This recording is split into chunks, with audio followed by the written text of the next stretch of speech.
Okay, I just bought this master lock. I'm going to show you how to use this. It's like that. You pull this down. It starts off as having 0, 0, 0 right across, and it lets you open it. To program your own combination, you hit this button here, push that up. That allows you to put in the code that you want. So we'll go 20,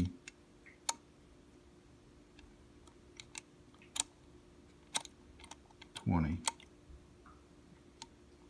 Okay, so I'm at 2020. You go back to this button here. Go back to that button. Put it from that position to this position.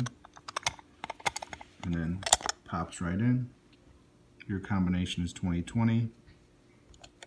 I put it to 2021. Hit this button. It won't open. Put it back to 2020. It opens right up. That's how easy this is.